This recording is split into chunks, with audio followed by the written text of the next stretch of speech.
ಏನಂದ್ರೆ ಆಗ್ತಾಯಿದ್ದಾರೆ ಬಗ್ಗೆ போனால நிமித்தம் கற்றுட்டு போய் கேட்கலாம். ஆனால் கர்த்தர் மாறாத நம்முடைய ஜனத்தை எவனை சோபிக்க இடம் கொடுக்க மாட்டார். அதனால தேவாதியானவர் மேல் வந்து என்னால 24 தேவாதியானவர்கிட்ட வந்து காரியங்களை சொல்லுகிறார். சொன்னபடியே இந்த 2 கடைசி பொருளை தேவாவி அங்கே வந்தது அப்படின்னு சொல்லிட்டு வந்து ஆளாக என்ன பண்ணாங்க, நீ கனமடையாதபடி கர்த்தர் கரை பண்ணினார் என்று சொல்லிட்டு இப்போ பாலாக்கு தீர்க்க தரிசனம் கொடுக்க இருக்கா. தீர்க்கதரிசி யாருங்க திரும்புறாரு 15ஆம் வசனம் 16 நான் ஜனதாரத்துக்கு போகிறேன் 14 பிற்காலத்திலே இந்த ஜனங்கள் உடைய ஜனங்கள் செய்வது என்னதென்று உமக்கு தெரியும். பட்டயம் திரும்பிது. என்ன ஆச்சு? எந்த பாலாக்கு கூப்பிட்டானோ அந்த பாலாக்கு நேரா தீர்த்தம் போகுது. அந்த தீர்த்தனை எப்படி போக தெரியுமா? எவனை அழிப்பதற்கு என்னை அழைத்தாயோ அவனே உன்னை அடிப்பான். அவன் இந்த ஜனம் உன் ஜனத்துக்கு என்ன செய்ய போகுதுமா? தேவ ஜனத்தை தொட தேவன் அனுமதித்தவன். எங்கேயோ 2 சம்பவம் நடக்கிறதுனால கர்த்தர் கைவிட்டாரோ? தேவன் என்ன சொன்னாரு? நான் நீமான் மாறிப்பது செய்கிற அக்கிரமம் எல்லாம் தேவ திட்டத்துக்கு வரணும்னா எல்லாம் பண்ணிக்கிட்டே இருக்கலாம். நீதிமான் மறிப்பது தேவனை விட்டு விலக்கியாச்சு. தேவ ஜனம் மறிக்கிறது போல ஆண்டவர் அப்ப சும்மா விடல. இப்ப நான் நீ திருப்பி பாலாக்கு சொல்லுங்க. திரும்பி அவன் சொல்ல ஆரம்பிக்கிறான். என்ன சொல்றாங்கம்மா? கண் திறக்கப்பட்ட முறைக்கிறதாவது தேவன் அருளும் வார்த்தை கேட்டு உன்னதமானவர் அடித்தார் அறிந்து சர்வவல்லவர் கண்டு பாட விடும்போது கண் திறக்கப்பட்ட சொல்லிட்டு ஆண்டுடைய முதல் வருகையை கொடுத்து சொல்றார். பார்த்தீங்களா என்ன சொல்றார்? அவரை காண்பேன் இப்பொழுது அல்ல, அவரை தரிசிப்பேன் சமீபமாய் அல்ல. ஒரு நட்சத்திர யாக்கோபிலிருந்து உதைக்கும். இது முதலாவது வருகை. அதிலே 2வது வருகை சொல்றாரு. ஒரு செங்கோல் இஸ்ரவேலுக்கு எழும்பும். செங்கோல் என்ன அர்த்தம்? ஆளுகை. இஸ்ரவேலை ஆளுகிற பிரபு எங்க இருக்கு? நீங்க இருக்கா? 5:2 பக்கம் 1072 எப்ரதா என்னப்பட்ட பெத்லகேமே நீருடைய சிறந்தோ இஸ்ரவேலை ஆள போகிறவர் உன்னிடந்து புறப்பட்டு என்னிடந்து. இதை யார் முதலே சொல்லிட்டார்? யார் வந்துட்டு கள்ள தீர்க்கதரிசி வாய்ப்பிலிருந்து கூலிக்கு வேலை செய்த தீர்க்கதரிசி வாயிலிருந்து அதான் சொல்ற அந்த கிருபை விலகாது, அபிஷேகம் விலகாது, அந்த மரம் விலகாது. ஆனா ஜீவியம் பழுதாய் இருக்கும். ஒரேஞ்சராக தேவியம் சுத்தமாக வைத்துக் கொள்ள கள்ளம் கபடு மாய்மாலம் ரெண்டகம் தேவன் விரும்பாத. ஆனா கிருபை வேலை செய்யும் சார். இதெல்லாம் விசுவாசிகள் ஊழியக்காட்ட ஏமாந்துருவோம். அது எவ்வளவு பெரிய ஊழியக்காட்டு தெரியுமா? நின்றுட்டா வானம் தகம் திரட்ட பூமி படக்க. ஏன் அவன் ஜீவியத்தப்பா பவுல் சொல்றார், என்னை போலாதுங்க. அந்த அளவுக்கு எவ்வளவு ஊழியம் செய்தாரோ அதே அளவுக்கு ஜீவியத்தை அவரை காத்துக் கொண்டார். ஊழியம் ஊழியத்திற்காக கர்த்தர் ஊழியம் செய்யணும். 46 வருஷம் ஊழியம் செய்யாத ஊழியத்தை கிடையாது. தோற்றமா இருக்காரு. இவ்வளோ மாதிரி விசுவாசியாக இருக்கும்போது செய்யாத ஊழியம் செய்வார். அதை பார்க்கலாம் ஜீவியம். ஒழுக்கம் முக்கியம், ஒழுங்கு முக்கியம், கற்பு முக்கியம். கவனத்தை நீக்கி குற்றம் சாட்டப்படாதபடிக்கு வாழ்க்கையை தேவனுக்குமார் நிலைநிறுத்துவது அதிகம்.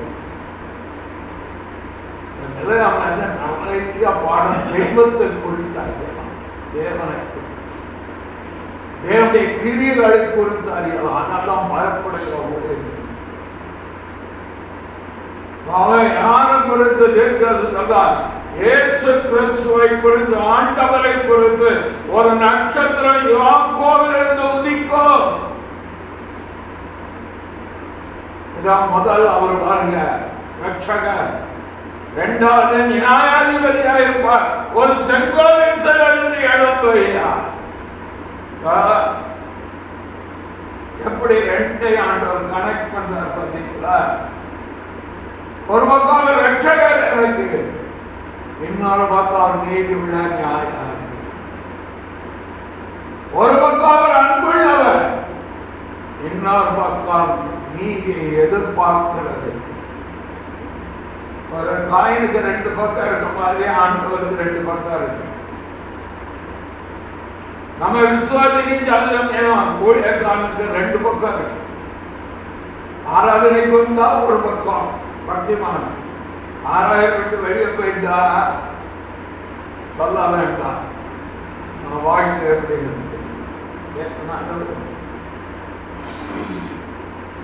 உற்சவம் என்பதனுடைய அர்த்தம் என்ன தெரியுமா? இன்டெகிரிட்டி. ஒரு தரம் யாரும் பார்க்காத பொழுதும் நேர்மையாக வாழ்வதே உற்சவம். யாருமே பார்க்கல, நேர்மையை நீ காத்துக் கொள்வாயானால் அதான் உத்தமம். இவன் உத்தம ஊழியக்காரன் எவ்வளவு பெரிய யுத்தம் சொன்னார் என்று சொல்லிட்டே வருவார்.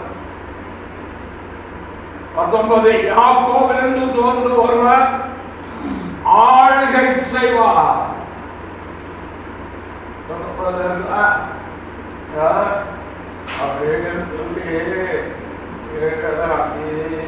கொண்டு வர பார்க்க 23 சொல்வது இன்னொரு வாக்கியத்தை எடுத்துரைத்து, ஐயோ தேவதை செய்யும் போதே நோவாவுக்கு என்ன நேரிடுகிறத ஆண்டவர் சொல்லுவோம். நான் தேவாவி அவன் மேல் வந்து இறங்கியிருக்கா போகல. எவ்வளவு செய்து வைக்க வேண்டாம் வெள்ளம் எடுத்து புறப்பட்டு அவன் இடத்துக்கு போயிட்டான். போனவன் ஆண்டவர் விட்டு வைத்தாரா? தேவ சித்தத்துக்கு மாறார், தேவனுடைய திட்டத்துக்கு மாறார், தேவனுடைய நோக்கத்தை நிறைவேற்றாமலோ உங்களால் ஊழியம் செய்ய முடியும். கீழே நடக்கும், தீர்க்க தரிசனம் வரும், அற்புதம் நடக்கும், அடையாளங்கள் நடக்கும். ஆனாங்களோ ஊழியக்காரனோ எப்படிப்பட்டவர் இருக்கிறாரு? எப்படிப்பட்டவர் தேவனோடு தேவ சித்தத்தை செய்யாமல் அதிகாரம் 21 வருஷங்களுக்கு வாங்க. பல்லவத்திருக்கிற என் பிதாவின் சித்தத்தின்படி செய்கிறவனே பரலோகராஜ்யத்தில் பிரவேசிப்பவனே அல்லாமல் என்னை நோக்கி. கவனிக்க, 2 நபர்களை சொல்லுகிறார். ஒன்று இஸ்ரவேலின் தேவனாகிய கர்த்தர், யாக்கோபின் தேவனாகிய கர்த்தர், சர்வ வல்லமையுள்ள தேவன். அவருடைய சித்தத்தை அறிந்து அதன்படி செய்கிறவன் தான் இங்க போவான்.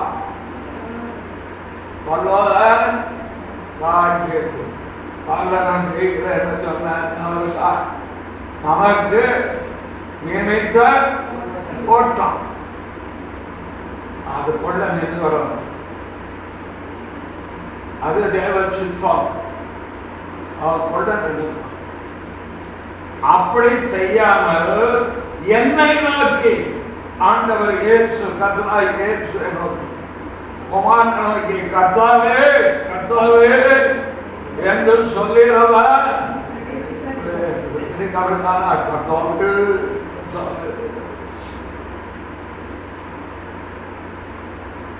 யாரெல்லாம் சொல்லுகிறார்? நாளில் அநேகர் என்ன நோக்கி கர்த்தாவே கர்த்தாவே மனாதனாலே தீர்க்கதரிசனம் வைத்தோம் அல்லவா?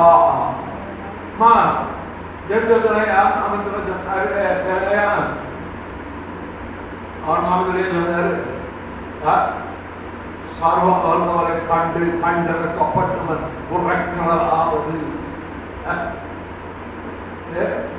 தேவாவினால் சொன்னாரு. சொன்னவர் பகவத் விட்டாரோ சொன்னாங்க நித்தியத்துக்குள்ள வைத்தாரா? நீதிமான் மறிக்கிற போல மறிக்கலை, துன்மார்க்கரை போல அவர் மறித்தார். நீதிமானுக்கு தானே நித்திய ஜீவன், துன்மார்க்கனுக்கு பாதாளம். தீர்க்கதரிசனம் வைத்தோம் அல்லவா? நிறைய கேட்டுட்டான். 10 வருஷம் தீர்க்கதரிசனம் சொல்லி உலகத்தையே கேடாக்கிவிட்டாங்க.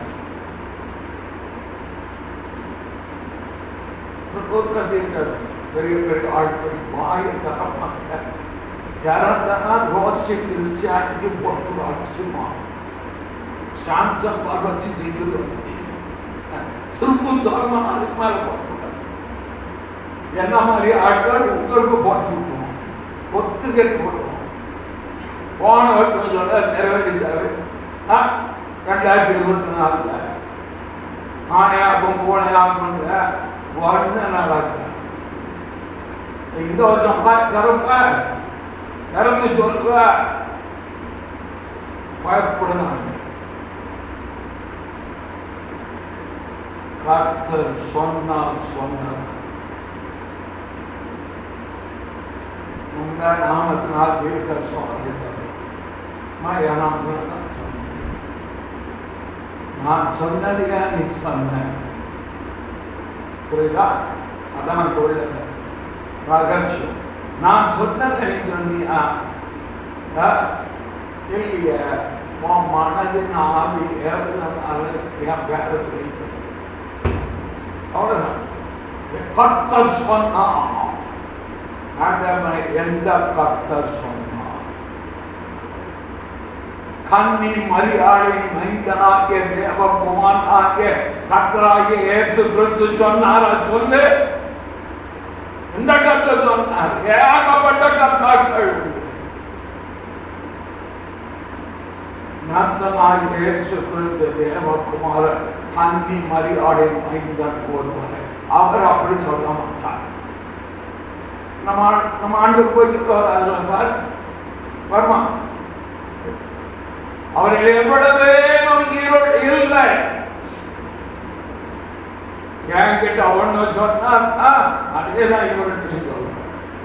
இல்லை இவர்கிட்ட ஒண்ணு சொன்னா அதேதான் என்கிட்டையும் அவர் வெளிப்படுத்துகிறார். இவர்கிட்ட ஒண்ணு என்கிட்ட வந்து அவர்கிட்ட எந்த கர்த்தர் சொன்னா?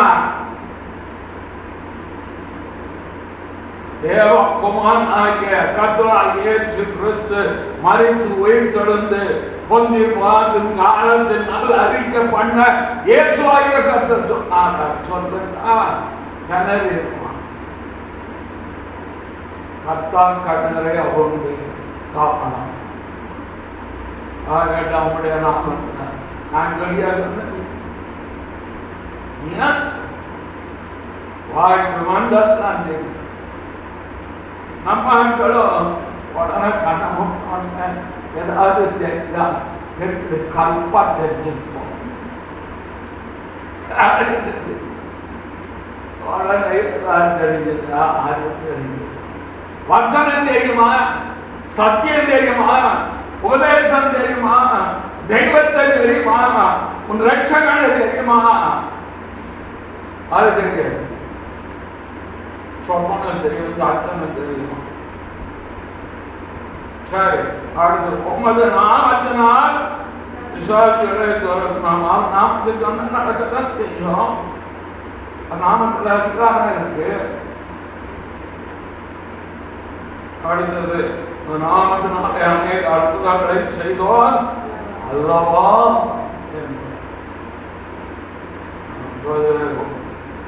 ஆண்டவர் சொல்றாரு. அடுத்தது நான் வரும் காலம் எனக்கு தெரியாது. இன்னொரு எப்படி சொல்றீங்க? இன்டர்நேஷனல் ஸ்பீக்கர் நான் போகாத நாடே கிடையாது, என்ன தெரியாத ஆட்களே கிடையாது.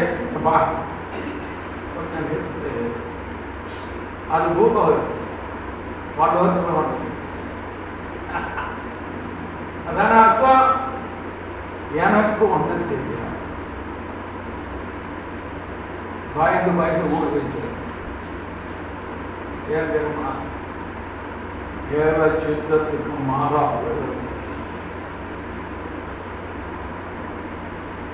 ஏன்னா உனக்கு எனக்கு தெரியாது சொல்லிட்டாங்க. எனக்குக்காக இப்படியே போய் கொண்டாடிங்க தான் போறேன்.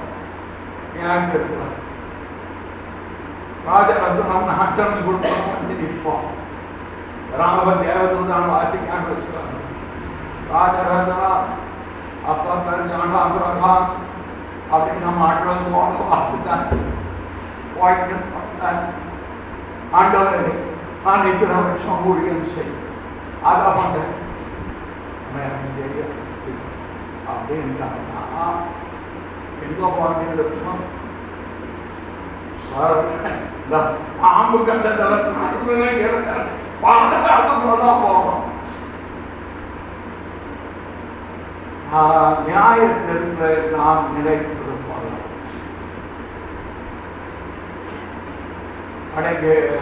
ஒரு ஊழியக்காரர் வந்திருந்தார்.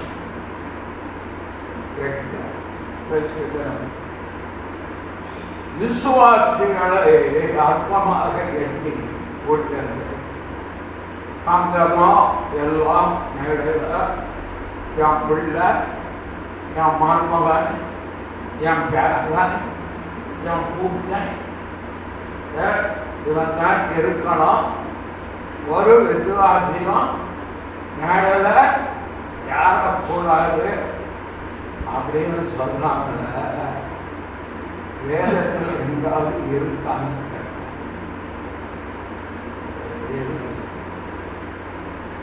அப்படி பார்க்காது. எங்கேயோ ரூட்டை மாற்றாங்க, எங்கேயோ போனாங்க. ஆண்டவர் ஊழியங்கிற விசுவாசிகளை காணப்படுகிறார். சர்ச்சில் பிரசாதமும் அந்த பங்கையும்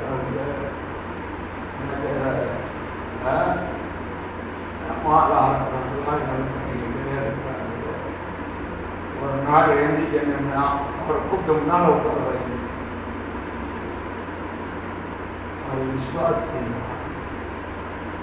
தேவனே ஒருத்தரை ஊழியக்காரன் ஒருத்தரை கொண்டாடி காணப்படுத்துவாரானா நீங்க நாங்கள் தான் ஊழியக்காரன் விசுவாசி நீங்க இருக்க எந்த விதத்தில் நியாயம்? கர்த்தர் சொன்னா உட்கார வச்சு மறு வார்த்தனை விசுவாசி பரலோகத்துல கர்த்தருக்கு முன்னால நிற்பான்.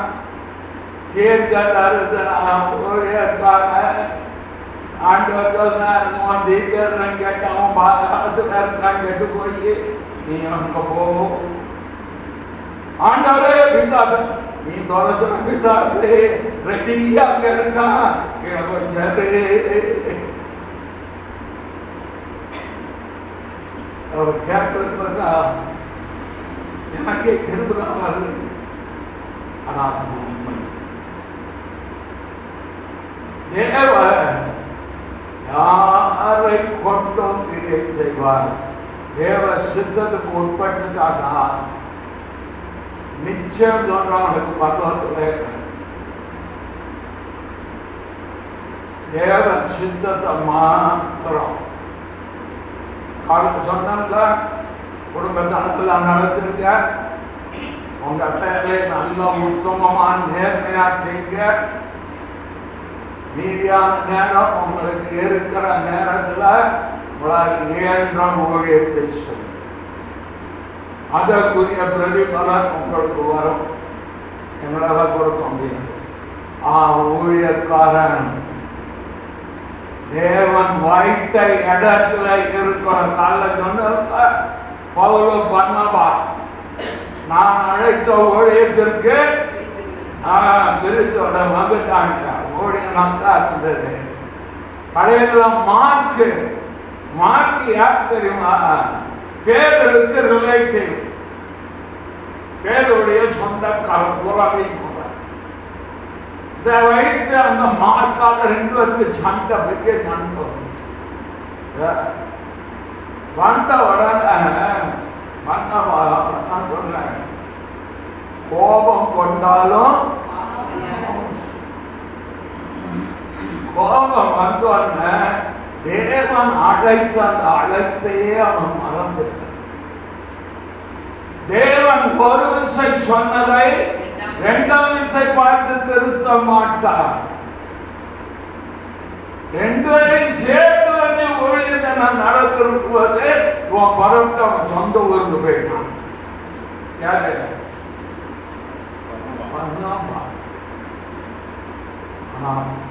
பவுல் அப்படி தேவன் எந்த ஊழியத்துக்கு அழைத்தார் என்பதை மிக தெளிவாக அறிந்திருந்தார். புற ஜாதிகளுக்குள்ளே தகுமானை குறித்து அவர் வெளிப்படுத்த பிரியமாயிருந்த போது அவன் சீராக போட்டிக்கிட்டு புறப்பட்டு இதுல தேவ சித்தம் செய்தது யாரு? பவுல். தேவ சித்தம் செய்யாத பணமாக்கு ஞாபகத்தில் என்ன கிடைக்கிறது எனக்கு ரத்த சாட்சியம் தேவ சித்தத்தை தீர்க்கதரிசன வரும், அற்புதம் நடக்கும். ஆனா தேவ சித்தத்தின் மையத்தில் இருக்கிறாயா என்பதும் கல்யாணம் அப்படி இல்லையே. கல்யாணம் அக்கா ஆண்டவர் வாரத்தை எடுத்துட்டாரா? கொடுத்தது கொடுத்தலாம். ஆமா, நாம் எப்படி உபயோகப்படுத்துகிறோம்? நான் சொல்றேன், வரமே அந்த ஆட்களை கொண்டு நான் மட்டும் இல்லை, பெரிய ஊழியர்கள் சொன்னான். அதை சரியான முறையில் ஒருவன் உபயோகப்படுத்த தவறுவானால் அந்த இடத்தை சத்துரு பிடிச்சிருவான். ஆண்டவர் சொன்ன குறி சொல்லிட்டு ஆவிக்குரிய வாழ்க்கையில் கிருபாவரங்கள் நாம் ரொம்ப கவனம், ரொம்ப தேவன் கொடுத்த வரங்களை கிருபையை நாம் விருதாவாக்குகிறதில்லை. சரி, இவனுக்கு பார்த்து கடையத்தில் ஒரு துர்போதனை கொடுத்துட்டு போயிட்டான். எந்த போதனை உள்ள ஆட்கள் ஒன்று இருக்காங்கன்னு சொல்லிட்டு 15ஆம் வசனத்துல அப்படியே நிக்கோலாய் மதத்துடைய போதனத்தை கைக்கொள்ளும் நடத்து உண்டு. நிக்கோலாய் மதத்தை குறித்து யார் முன்னாடி சொன்ன ஞாபகம் இருக்கா? கைவிட்டிருக்கீங்களா? இருக்க எழுதிருக்கீங்க. ஆனா ஞாபகம் இருக்குமாங்கிறது எனக்கு தெரியல. எபேசு சபையே நிக்கோலாய் மதத்துடையதை நீ வெறுக்கிறாய் என்று அது என்ன அவன் போதனைன்றத ஞாபகத்துல ஒழுக்க விதியை பின்பற்ற வேண்டாம். அந்த ஒழுங்கு இந்த ஒழுங்கு அப்படிங்கிறது அதெல்லாம் வேண்டாம். நல்லா இருந்தா என்ன கேட்கறதுக்கு ஈஸியாக இருக்கு. நீ படிக்க வேண்டாம் எப்படியும் தெரிந்து கொள்ளே சொல்ற மாதிரி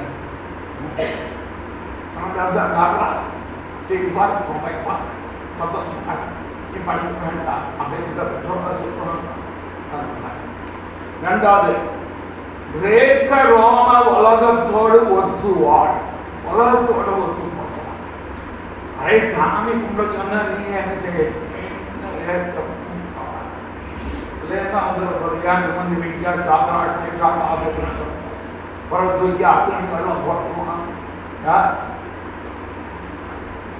ஆனா நீ வந்து ஜட்ஜில் ஒரு வேலை வச்சுக்கா, இன்னொரு வேலை வச்சுக்கா, இப்படி ஒரு 2 வாய்ந்த ரொம்ப ஈஸியா இருக்கணும்ல. சரி, மூணாவது, சரீரம் தீமணி, ஆவி நல்லது. இந்த ஆவிய சரீரத்தில் தானே இருக்கு. ஆவி தனியாக இருக்கு, ஆவி தனியா போனா 4 பேர் நமக்கு வேணும் தூக்கிட்டு போக. எப்படி உண்மைதான போதனையா பாருங்க. போதனை ஆராதனைகளே விபச்சாரம். விக்கிரங்கள் படைத்தத சாப்பிட்டு கோயில கூப்பிட்டா கொடை ஆடு அடுத்தே பிரதானம் சாப்பிட்டு.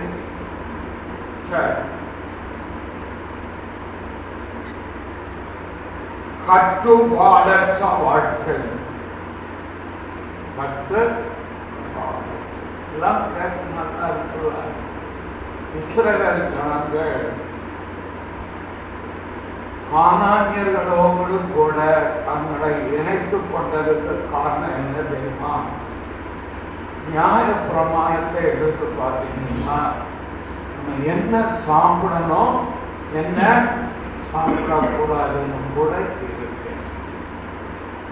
ஆனால் கானானியர்கள் எல்லாத்தையும் சாப்பிட்டாங்க. இவன் பார்க்கிறான், ரத்தம் சாப்பிடக்கூடாதுன்னு சொல்லுங்க, ரத்தத்தை பக்கத்துல கானானிய வீடு, அவங்க ரத்தம் வச்சு சாப்பிடுவாங்க, சிக்கன் செஞ்சுருந்தாங்க, மட்டன் ஃப்ரை சாப்பிட்ற வீடியோ பார்க்கலாம், சாப்பிடாதான் இருக்கு. அவன் சாப்பிட்டு நல்லா தானே இருக்கான், சாப்பிடாத இருக்க நம்ம தான் கஷ்டப்படணும். அவன் நல்லா தானே இருக்கேன், நம்ம அதை கொஞ்சம் எடுத்து அப்படிதான் வழிகளுக்கு பிரமாணம் அவளை ஒழுங்குபடுத்துவதை அவர்கள் விரும்புகிறார். கானானியருடைய பழக்க வழக்கங்கள் பிதாசுக்குள்ளது, அதுல உட்கார்ந்து ஆனால் அதுக்குள்ள போனோம். பார்த்த ஞானாதிபதிகள் புத்தகம் பார்த்து பாருங்க, அவன்கிட்ட ஓப்பு கொடுத்தார், இவன்கிட்ட ஓப்பு கொடுத்தார், பயங்கரமாக. ஏன் தெரியுமா, நிக்கோலாய் அதோடைய போதனை அந்த வேதமும் சபைக்கு நம்ம சத்தியத்தை பேசிக்கிட்டே வசனத்தை பேசி ஆரோக்கியமான உபதேசத்தை சொல்லிருக்கணும். காரணம் என்ன தெரியுமா, இதை நித்தியத்துக்குரிய ஒரு வாழ்க்கை முறை. இதே நம்ம உலகத்தில் இருக்கிறோம். சிலதை விட்டு விலகுங்கன்னு சொல்றாங்க. மார்பான சமயம் விட்டு கொல்லம் காய்ச்சோம் விட்டு எல்லாரோட ஐக்கியம் வைக்காதீங்க. நான் சொல்றதுக்கு காரணம் என்ன, நாம் தேவனுக்கென்று வேறு பிரிக்கப்பட்டவர்கள் என்பதனால நாம் அதை சொல்றோம். ஆனா இந்த மதங்கள் இப்படிப்பட்டவர்களுக்கு உண்டு, அதை நாம் வெறுக்கிறோம். அவருக்கு பார்த்தோம்ல, ஆறாங்கள் வந்து நிற்கும், கர்த்தர் பார்ப்பார், அங்கே நிற்கான், ராஜகட்டம் வந்து நிற்கான். அவனை முதல்ல முன்னால் எப்படி இருக்கான், என்ன கோட்பாடோடு இருக்கான், எதை கை கொள்கிறவனாக இருக்கிறான், இதெல்லாம் கணக்கு பார்த்துட்டு பரிசுத்தாக நீங்கள் வந்து சும்மா பார்த்தமா வரங்கள் அவசியம் நினைக்கிறோம். அவர் செஞ்சா கண்டிச்சு நாம திருந்திக்கிட்டே வாழணும். இதுக்கு ஆண்டவர் 14 சொல்றாரு, நீ மனம் திரும்பு. ஐயோ அப்பா, நீ மனம் திரும்பு. யார சொல்றாரு, ஊழியக்காரன். என்ன பார்த்து நீ மனம் திரும்பு, மனம் திரும்பு. நம்ம தெருவில் போய் நீங்கள் மனம் திரும்புங்கள் பார்த்து நீ மாத மனம் திரும்பு, ஆட மனம் திரும்ப சொல்லு. சபையை மனம் திரும்பிட்டு, ஒரு விசுவாசியை மனம் திரும்பும், ஒரு ஊழியக்காரன் மனம் திரும்பும். தன்னுடைய வழிகளை தேவனும்பால் ஏற்படுத்திக்கிட்டே இருக்கும். மனம் திரும்பு, மனம் திரும்பல வச்சுக்கணும். எல்லாவிட்டால் நான் சீக்கிரமா மனத்தில் வந்து வாய்ப்பட்டால் அவளோட யுத்தம் பண்ண. யாருக்கிட்ட யுத்தம் பண்ணா சொல்லுங்க பார்ப்போம். கேள்வி நேரம் ஆண்டவர் சொல்றார், வாயின் பட்டேங்கிறது வசனம். இருபுறமும் கருப்பூட்டப்பட்டேன். யாரோட யுத்தம் பண்ணுவார்? அவிசுவாசம் இல்லையா, விசுவாசம் இல்லையா? இந்த துர்போதனைக்குள் இருக்கானோ அவன் கூட நான் யுத்தம் பண்ணல. நான் டேஞ்சரஸா